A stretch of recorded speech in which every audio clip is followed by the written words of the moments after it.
باجماعت نماز اور اس کی فضیلت کی 22ویں حدیث ابو ہریرہ رضی اللہ عنہ سے روایت ہے، وہ نبی صلی اللہ علیہ وسلم سے بیان کرتے ہیں، آپ نے فرمایا، اگر گھروں میں عورتیں اور بچے نہ ہوتے تو میں عشاء کی نماز کی اقامت کا حکم دیتا اور اپنے جوان سال صحابہ کرام رضی اللہ عنہم کو حکم دیتا کہ وہ گھروں میں سب کو آگ کے ساتھ جلا دیں۔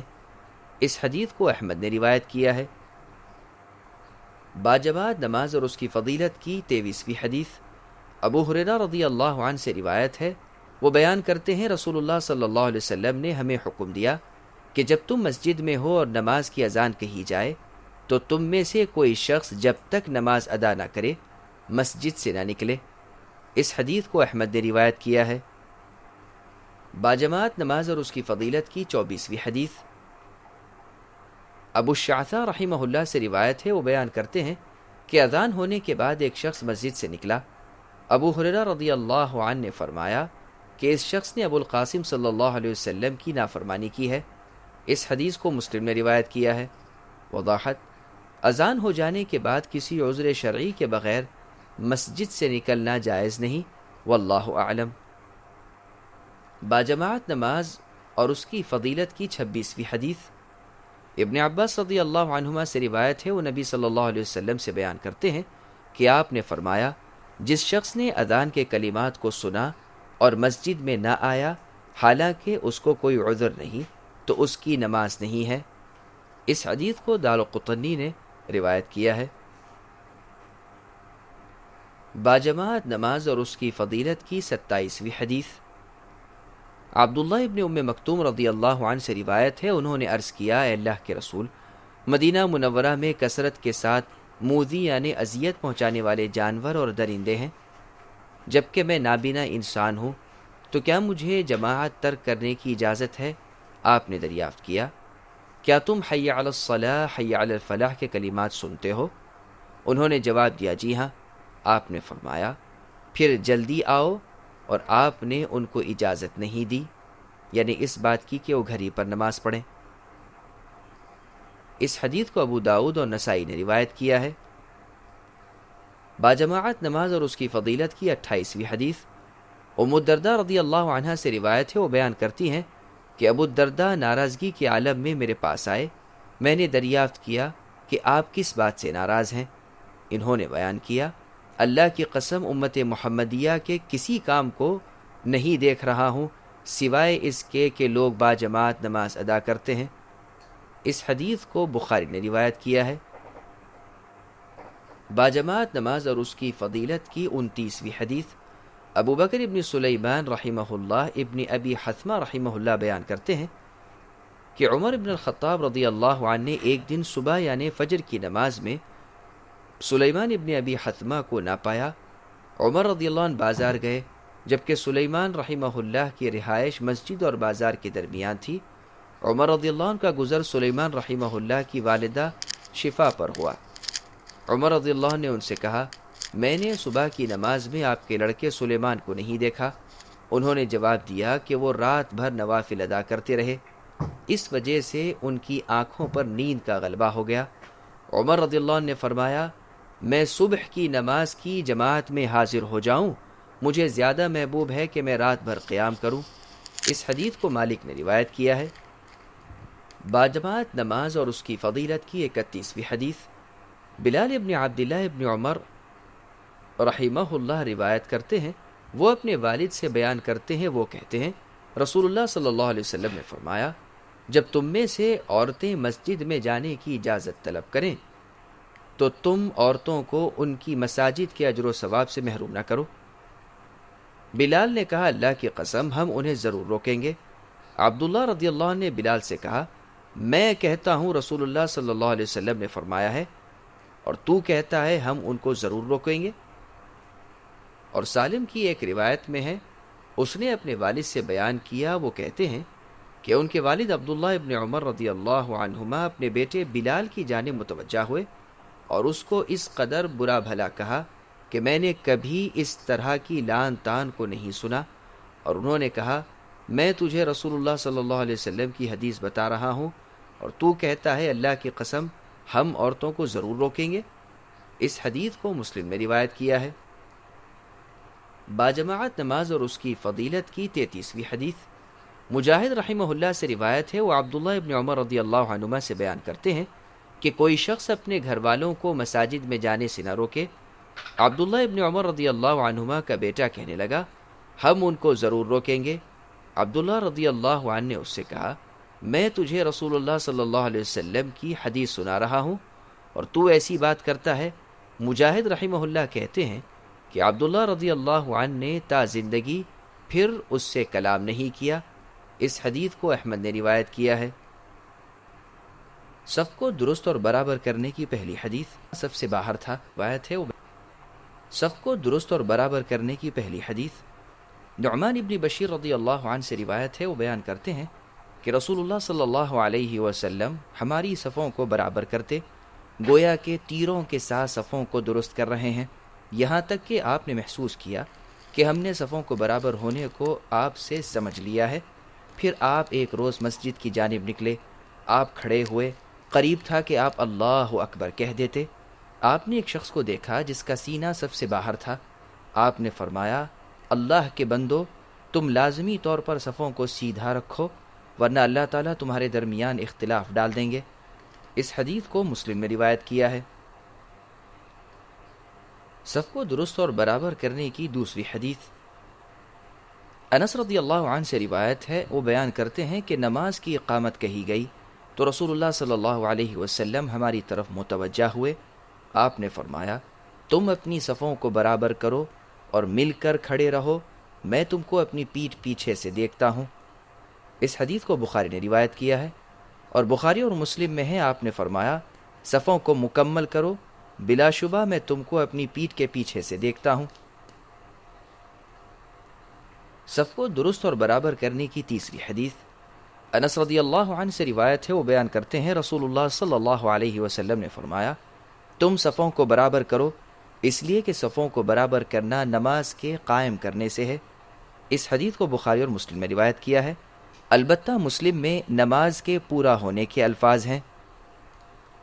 صفوں کو درست اور برابر کرنے کی چوتھی حدیث ابو مسعود انصاری رضی اللہ عنہ سے روایت ہے، وہ بیان کرتے ہیں رسول اللہ صلی اللہ علیہ وسلم نماز با جماعت قائم کرنے سے پہلے ہمارے کندھوں کو ہاتھ لگاتے اور فرماتے، برابر ہو جاؤ اور اختلاف نہ کرو، اس سے تمہارے دلوں میں اختلاف ہو جائے گا۔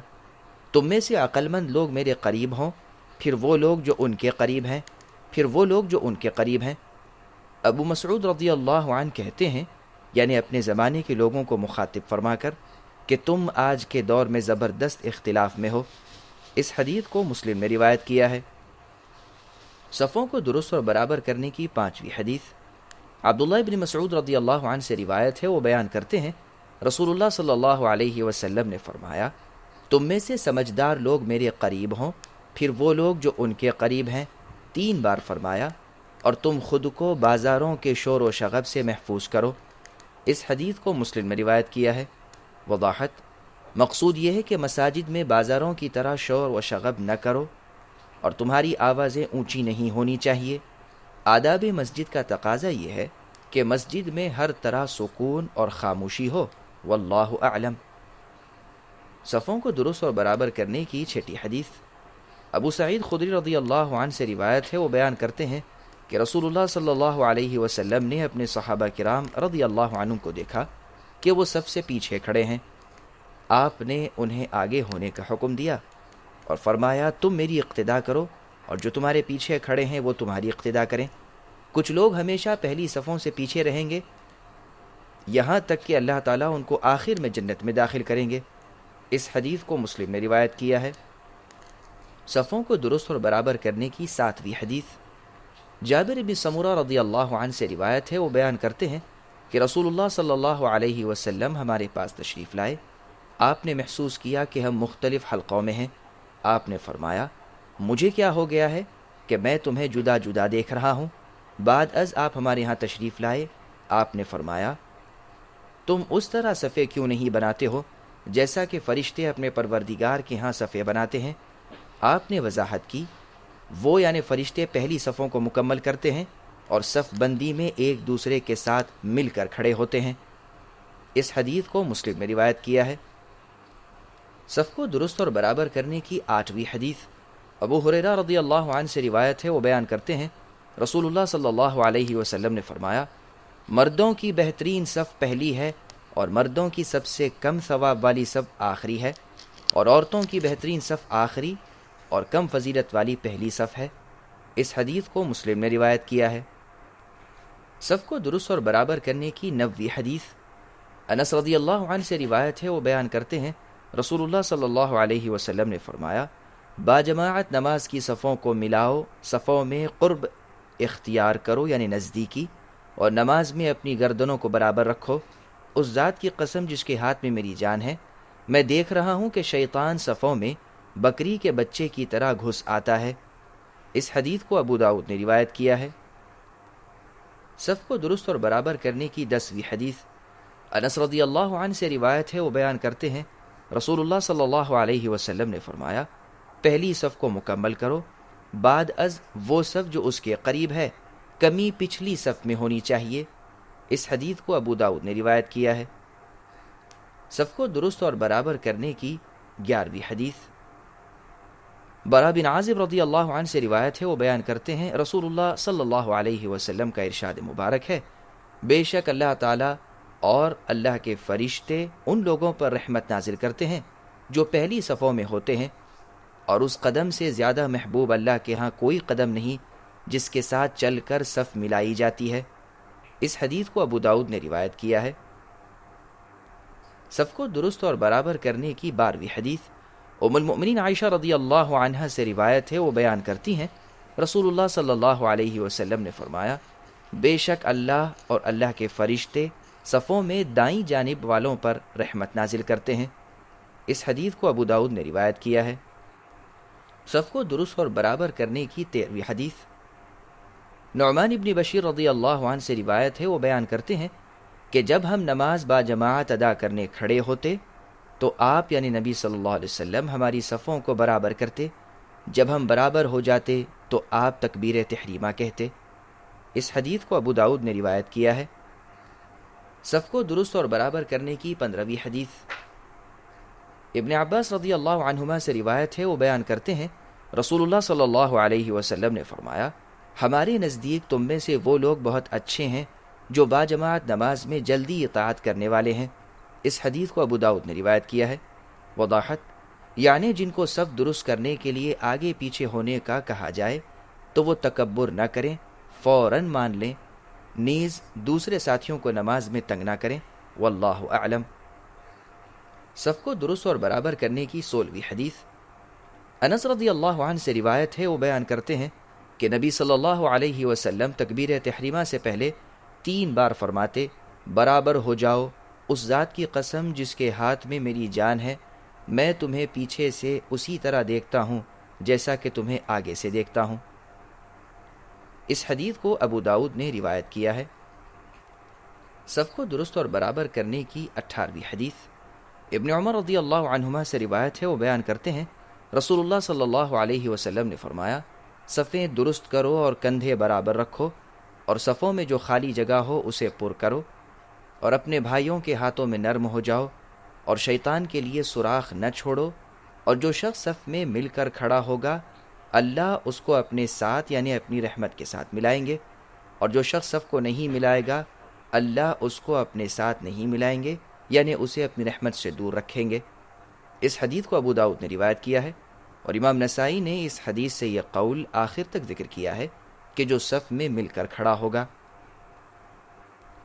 صف کو درست اور برابر کرنے کی 20ویں حدیث ام المؤمنین عائشہ رضی اللہ عنہ سے روایت ہے، وہ بیان کرتی ہیں رسول اللہ صلی اللہ علیہ وسلم نے فرمایا، کچھ لوگ پہلی صف میں شامل ہونے سے ہمیشہ پیچھے رہتے ہیں، ایسے لوگوں کو اللہ پاک نیکی سے دور کر کے دوزخ میں داخل کریں گے۔